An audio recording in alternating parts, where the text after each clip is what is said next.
तो चलिए फ्रेंड्स, अब देखते हैं कि इंडिविजुअल के केस में अगर डिफ़ॉल्ट टैक्स रिजीम होता है तो उस केस में उसकी लायबिलिटी कैसे निकालते हैं। मैंने क्वेश्चन में लिया है रोहन की टोटल इनकम 16 लाख रुपए है। उसकी टैक्स लायबिलिटी निकालनी है असेसमेंट ईयर 26-27 के लिए। डिफ़ॉल्ट टैक्स रिजीम है अंडर सेक्शन 115 BAC। अब टैक्स लायबिलिटी निकालने के लिए सबसे पहले हम क्या करेंगे, पहले 4 लाख रुपए पे टैक्स लायबिलिटी आती है नील। नेक्स्ट 4 लाख 1 से 8 लाख तक लायबिलिटी आएगी 5% ऑफ 4 लाख। उसके नेक्स्ट 8 लाख 1 से 12 लाख तक लायबिलिटी आएगी 10% ऑफ 4 लाख।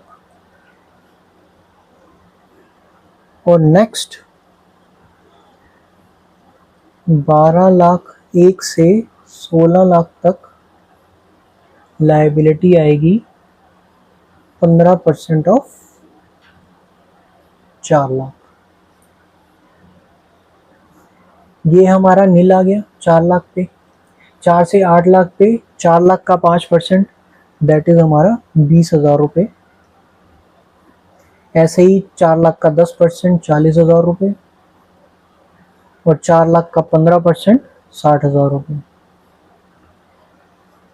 हमारी लायबिलिटी आई 1,20,000 रुपये। इसमें 1,20,000 रुपये, इसमें हम ऐड करेंगे हेल्थ एंड एजुकेशन सेस, जो कि है हमारा 4% का। ये आ गया 4,800 रुपये। तो हमारी जो टोटल टैक्स लायबिलिटी आई है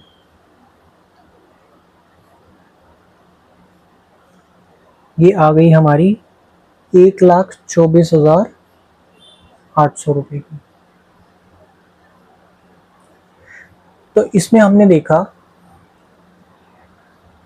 रोहन की टोटल इनकम थी 16 लाख रुपए की। टैक्स लायबिलिटी हमने निकालनी थी 26-27 की। डिफ़ॉल्ट टैक्स रिजीम था 115 BAC में। पहले 4 लाख पे नील लायबिलिटी आती है, 4 से 8 लाख पे 5% की लायबिलिटी आती है 4 लाख पे, 8 से 12 लाख पे 10% की लायबिलिटी आती है और 12 से 16 लाख पे 15% की लायबिलिटी आती है, जो हमारी निकली नील 20,000, 40,000, 60,000। टोटल लायबिलिटी आई 1,20,000 रुपये। उसके ऊपर हेल्थ एंड एजुकेशन सेस हमने ऐड किया 4% का, जो आया 4,800 रुपये। टोटल टैक्स लायबिलिटी आ गई हमारी 1,24,800 रुपये।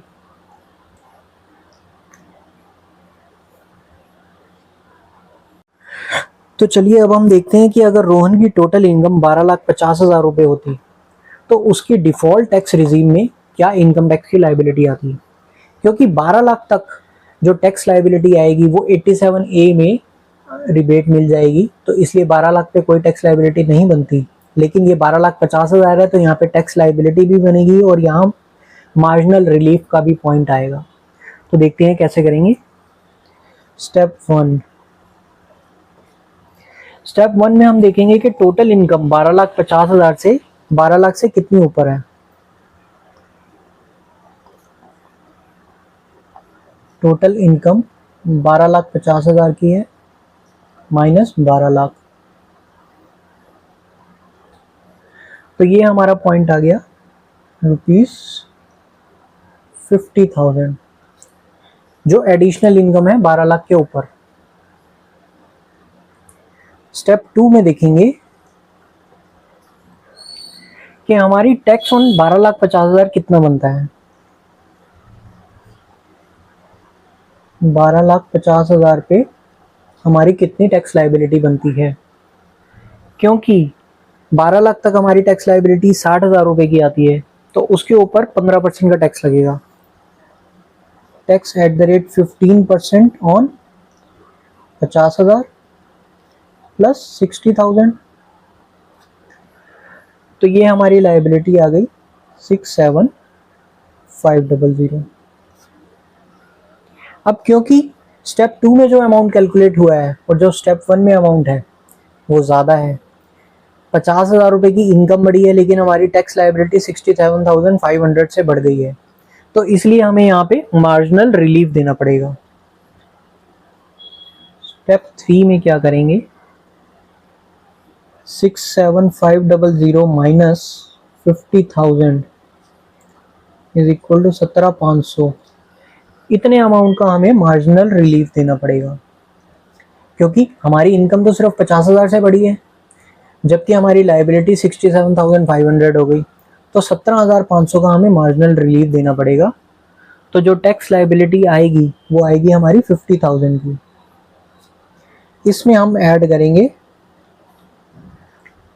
Health and education cess @ 4%। ये हमारा 4% हो जाएगा 2,000 रुपये का। तो अब हमारी टैक्स लायबिलिटी जो आएगी वो हमारी आ जाएगी 52,000 की।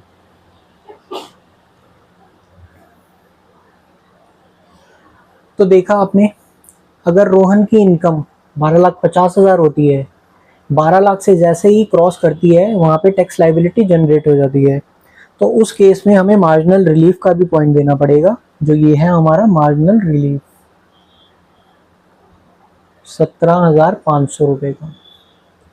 ठीक है, पहले हमने कैलकुलेट किया एक्सेस इनकम कितनी है 50,000 रुपये की, फिर हमने 12,50,000 पे टैक्स कैलकुलेट किया जो आया हमारा 67,500। फिर हमने मार्जिनल रिलीफ देखा कि 67,500 की लायबिलिटी जनरेट हो रही है लेकिन 50,000 की तो इनकम बढ़ी है, तो 17,500 हमें इसका मार्जिनल रिलीफ देना पड़ेगा। तो हमारी टैक्स लायबिलिटी कितनी आई 50,000 रुपये।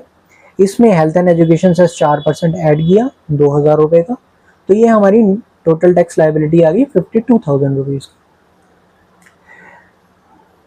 तो आपको ये क्लियर हो गया होगा कि कैसे लायबिलिटी हमने निकाली 52,000 की।